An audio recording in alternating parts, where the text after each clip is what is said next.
रावसाहेब,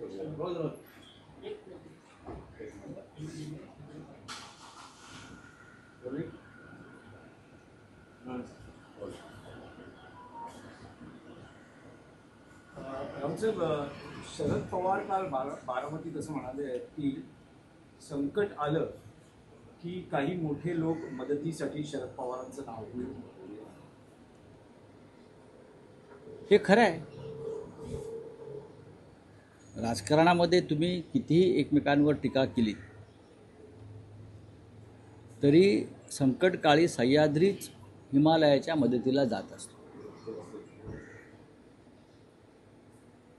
ज्या अर्थी शरद पवारांनी हे सांगितलेलं आहे त्या अर्थी गेल्या अनेक वर्षात अशा काही घटना आणि घडामोडी घडलेल्या आहेत त्याचा सारांश त्यांनी सांगितला. म्हणजे मला तर पूर्ण माहिती आहे की नरेंद्र मोदींना ज्या दोन प्रमुख लोकांनी मदत केली, नरेंद्र मोदी आणि अमित शहा, ते शरद पवार आणि हिंदू हृदय सम्राट बाळासाहेब ठाकरे. मी माझ्या पुस्तकात लिहिलं आहे ते. आणि हे वारंवार झालेलं आहे. राष्ट्रीय स्तरावर, आंतरराष्ट्रीय स्तरावर महाराष्ट्रानं ह्या नेत्यांना मदत केली, पण त्या मदतीचे पान कसे फेडले हे सुद्धा आपण पाहिलं. बोल्या पण देशावरच्या संकटावेळीही शरद पवार केली आहे ना. असं आहे की याचं कारण असं आहे की त्यांचा देशाचा कृषी मंत्री म्हणून असलेला अनुभव, त्यांचा संरक्षण मंत्री म्हणून त्यांनी केलेलं काम आणि त्या संदर्भातला अनुभव, आणि आजही आंतरराष्ट्रीय स्तरावर त्यांचे असलेले संबंध, अभ्यास, ह्याचा उपयोग शेवटी मग सरकारच्या केंद्रातल्या लोकांना करून घ्यावा लागतो. ही परंपरा आहे. पण एरवी राजकारणामध्ये चिखलफेक करणारे तेव्हाही विसरतात की आपण या माणसावर, या नेत्यावरती काय चिखलफेक केली. पण ठीक आहे, देश आहे आपला. रावसाहेब, 27 तारखेला उद्धव ठाकरे मुंबईतील उपशाखा प्रमुखांना मेळाव्यात मार्गदर्शन करण्यात. 2 दिवसापूर्वी राज ठाकरेंनीही त्यांच्या कार्यकर्त्यांना मार्गदर्शन केले. सगळेच पक्ष स्थानिक स्वराज्य संस्था आणि महापालिका निवडणुकींच्या तयारीच्या दृष्टीने कामाला लागले आहेत. असं असताना मोर्चाचीही आखणी होते. काय आतापर्यंतची डेव्हलपमेंट आहे? मुंबईसह महाराष्ट्र ढवळून काढणार आहोत. मुंबईसह महाराष्ट्र ढवळून काढणार आहोत. काही लोक भ्रष्टाचार आणि पैशाचा अतिरेकी वापर करून महाराष्ट्र आपल्या हातात ठेवू इच्छित आहेत. आम्ही म्हणजे माननीय शिवसेना पक्षप्रमुख उद्धव ठाकरे असतील, महाराष्ट्र नवनिर्माण सेनेचे अध्यक्ष माननीय राज ठाकरे असतील, आम्ही महाराष्ट्र विचारानं आणि संघटनात्मक बांधणीच्या माध्यमातून ढवळून काढू. मोर्चात आहेच सर्वपक्षीय. त्या सर्वपक्षीय मोर्चामध्ये अर्थात मोठं योगदान हे शिवसेना आणि महाराष्ट्र नवनिर्माण सेनेचंच असणार आहे. तो मोर्चा तर विराट होईलच, पण उद्याच्या महानगरपालिका निवडणुकीच्या दृष्टीनं सुद्धा तळागाळातला कार्यकर्ता, गटप्रमुख, उपशाखा प्रमुख, यादी प्रमुख, या सगळ्यांना योग्य मार्गदर्शन करणं आणि जमिनीवर घट्ट उभं राहणं. हा जो हल्ला चालू आहे पैशाचा, भ्रष्टाचाराचा, यंत्रणेच्या गैरवापराचा, त्याविरुद्ध शेवटी कार्यकर्ता ठामपणे लढतो. म्हणून माननीय उद्धवजींनी उपशाखा प्रमुखांचा मेळावा मुंबईतल्या हा 27 तारखेला घेण्याचं ठरवलं आहे. आणि मला वाटतं 4 दिवसापूर्वी श्री राज ठाकरे यांनी यादी प्रमुख, मतदार यादी प्रमुखांना त्यांच्या एका मेळाव्यासाठी, जे पाहिलं आपण मेळाव्याचं भव्य स्वरूप, 2 पक्ष एकत्र येऊन कार्यकर्त्यांना ताकद दिली. पण रावसाहेब, महायुतीचे नेते असं म्हणता आहेत की पराभव समोर दिसतो आहे, त्यामुळे एक नॅरेटिव्ह सेट केला जातो. जसं लोकसभा निवडणुकीतही एक नॅरेटिव्ह सेट केला गेला की संविधान बदलण्यात येईल, तसं आता अगोदरच एक पराभवाची काय कारण म्हणून निवडणूक आयोग आणि संपूर्ण मतदान प्रक्रियेवर प्रश्न उपस्थित करून एक नॅरेटिव्ह सेट केला जातो विरोधकांकडून. असं कोण म्हणतंय? महायुतीचे नेते. महायुतीला कोणी नेते आहेत का?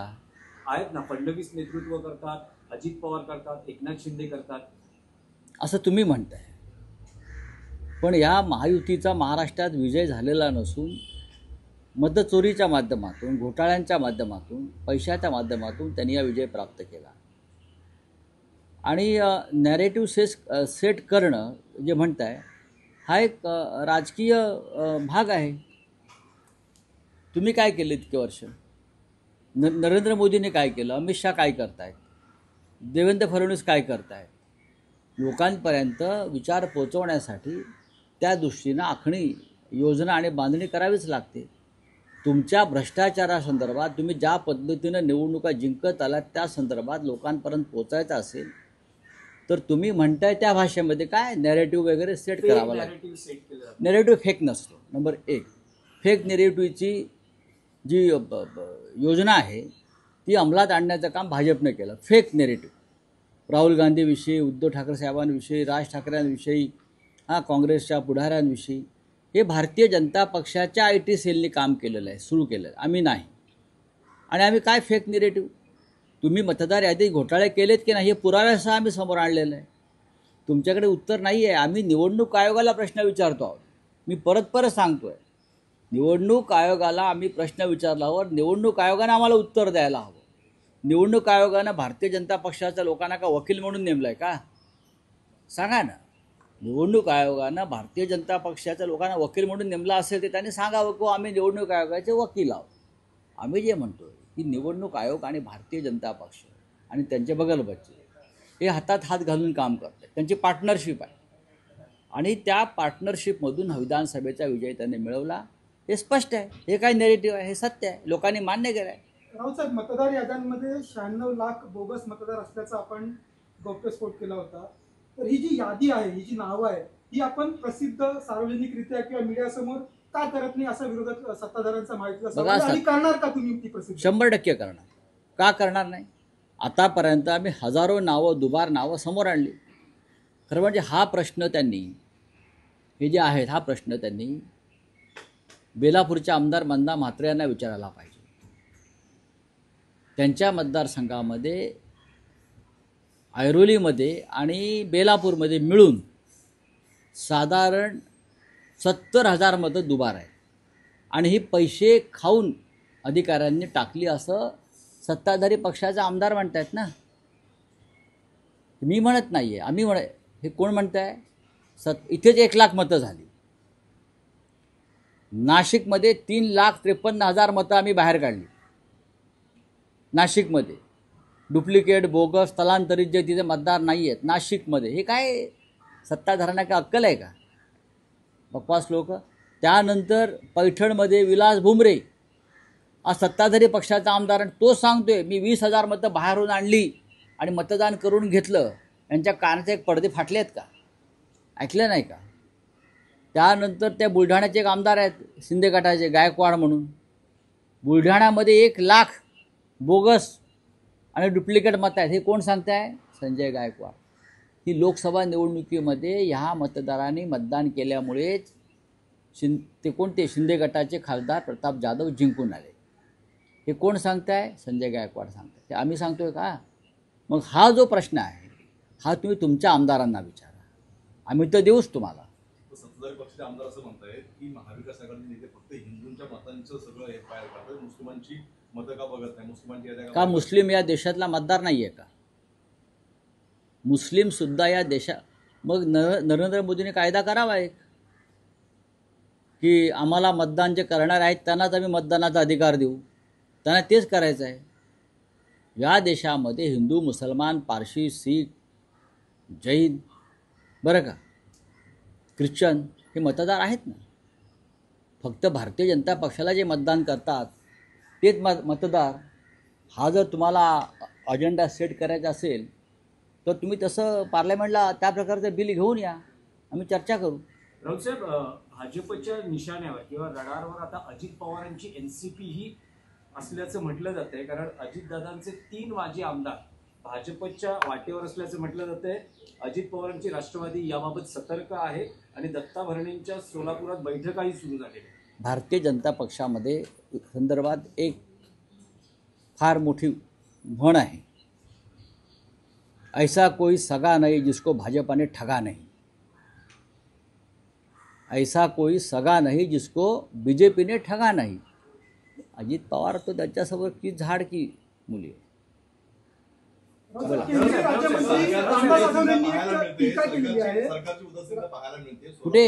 सोलापूरमध्ये पूर येऊन गेला, मात्र अद्यापही लाईट जे आहे ते आलेली नाही. त्यामुळे जनरेटरवरती कंदील दिवे जे लावून आहे त्यांनी दिवाळी साजरी केली. सरकारने अजून लाईट दिली नाही त्या ठिकाणी. हो, मग काय करणार? याच्यावरती काय आम्ही काय करायला पाहिजे असं वाटतंय तुम्हाला? ही सरकारची निष्क्रियता आहे, ही सरकारची निष्क्रियता आहे, ही सरकारची उदासीनता आहे आणि हे सरकारचं क्रौर्य आहे. सरकार जे म्हणते आहे, देवेंद्र फडणवीस जे म्हणतात ना वारंवार की पूरग्रस्तांच्या पाठीशी उभे राहू आणि त्यांना काही कमी पडू दिलं जाणे. अहो, लाईट आणि पाणी तरी द्या. राऊत साहेब, सध्या रामदास दिवाळी आठवलेंनी सुरू टीका आहे. केलेली आहे. राऊत रामदास साहेब, आठवले म्हणतात की केवळ जोरदार भाषणे आणि वक्तव्य करून महाराष्ट्र नेतृत्व करता येणार नाही. ते जे आज करत आहेत ते संकुचित आणि फुटीर राजकारण असून ते मुंबईच्या आत्म्याला दुखावणारे आहे, असं कोण म्हणतंय? असं केंद्रीय राज्यमंत्री कोणाविषयी रामदास आठवले म्हणतायत? राज ठाकरेंविषयी त्यांनी टीका केली. बोलू द्या. राज राऊत साहेब, ठाकरे सध्या साहेब. दिवाळी सुरू आहे. भाजपचा महापौर होईल आणि मी भाजपचा मोदींचा भक्त आहे आणि भाजप माझं घर आहे. महेश असं- कोठारे असं- सारखे कालच्या दिवाळी celebrity आता असं कोण म्हणतंय? महेश कोठारे कोण आहेत दिवाळी ते? पहाटच्या कार्यक्रमात आ? दिग्दर्शक, अभिनेते, मराठी अभिनेते. अच्छा, ते भाजपचा महापौर होईल म्हणतात. नक्की मराठी आहेत ना ते? नक्की मराठी आहेत ना ते? म्हणजे मला शंका वाटते. ते कोणत्याही पक्षाचे असू द्यात, प्रत्येकाला मताचा अधिकार आहे. पण आपण एक कलाकार आहात आणि तुमचं सिनेमे फक्त भाजपच्या लोकांनी बघितलेले नाही आहेत. हां, तात्या विंचू चावेल तुम्हाला. राऊत साहेब, असं सध्या असं असं बोललात तर तात्या विंचू असं मराठी माणूस होता, रात्री चावा गेली येऊन गळा जावेल. राऊत साहेब, सध्या दिवाळी सुरू आहे आणि फटाकेही फुटता आहेत. या फुटणाऱ्या फटाक्यांचा संदर्भ देत एकनाथ शिंदे असं म्हणाले की महायुतीचा ॲटॉम बॉम्ब लवकरच फुटेल. महाविकास आघाडीचे सगळे फटाके आहेत, लवंग्या, सुरसुऱ्या, सोडून द्या. त्या काय? निष्प्रभ ठरतील आणि पराभव दिसल्यानं निवडणुका लवकर घ्या म्हणजे निवडणुका पुढे ढकलण्याची विनंती केली जाते. अजिबात निवडणुका पुढे ढकलण्याची विनंती कोणीच केलेली नाही. निवडणूक याद्या दुरुस्त करा, याद्यांमधला घोटाळा दुरुस्त करा. एकनाथ शिंदेने जो पैसा टाकला आहे निवडणूक याद्या बिघडवण्यासाठी तो साफ करा, हीच मागणी आहे ना. आणि ती योग्य मागणी आहे. त्यांनी भाऊबंदकी नाटक परत एकदा पाहायला पाहिजे. ते निकाल नाटकाचा उल्लेख केला ना, भाऊबंदकी. ते स्क्रिप्ट त्यांनी वाचलं पाहिजे, मग त्यांना कळेल की भाऊबंदकी म्हणजे काय असतं आणि मनोमिलन म्हणजे काय असतं. पेशव्यांनी जी तलवार गाजवली, बाजीराव पेशव्यांनी, ती मतदार याद्यांमध्ये घोटाळे करून त्यांनी राज्य आणलं नाही. त्यांनी शौर्यानं, मर्दानगीनं राज्य आणलं. बाजीराव पेशव्यानं अटकेपार झेंडे लावले, ते दिल्लीचे तळवे चाटून नाही लावले. बाजीराव पेशवे हा दिल्लीचा गुलाम नव्हता.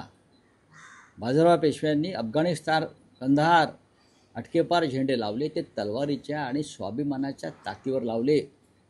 हे भाऊबंदकीचं उदाहरण देणाऱ्यांनी समजून घेतलं पाहिजे. बाजीरावाला दिल्लीचं तख्त घाबरत होतं, कारण भाऊबंदकीतला बाजीराव किंवा पेशवे हे एकनाथ शिंद्यांप्रमाणे लाचार नव्हते. धन्यवाद. राऊत साहेब, एक प्रश्न आहे. हा, बोलिये, क्या है? 1 नोव्हेंबरच्या मोर्चाचं काही प्लॅनिंग सुरू झालं आहे का? काही नक्की. बैठक होणार आहे का? होईल ना, होईल काही होईल. ज्या अर्थी आम्ही इतका मार्ग मोठा- नक्की झाला आहे का? ज्या अर्थी इतका प्रचंड मोर्चाची घोषणा आम्ही केली, त्या अर्थी नक्कीच त्या संदर्भात तयारीची, पूर्वतयारीच्या बैठका सुरू आहेत. आपका बोल- सर, मराठी- बिहार में इंडिया ने टूटी हुई दिखी जा रही है आमने और सामने इस बारे में क्या कहना है सर? उसके लिए कौन जिम्मेदार है? हम सब लोग राहुल गांधी जी के और तेजस्वी यादव के वोट अधिकार यात्रा में पटना में गए थे. तब हमने कहा था, दोनों से कहा था कि चुनाव की घोषणा होने से पहले सीटों का बंटवारा अगर नहीं हो गया तो लोग आपको माफ़ नहीं करेंगे. आखिर तक आप लड़ते रहेंगे सीट के लिए और आप भारतीय जनता पार्टी को एक तरह से आप इस प्रकार से मदद कर रहे हैं. आज यही हो रहा है दुर्भाग्यवश कि इतनी मेहनत राहुल जी और तेजस्वी ने की और 2-5 सीट के लिए सब कुछ गंवा बैठने का की नौबत आई है. देश की जनता किसी को माफ़ नहीं करेगी.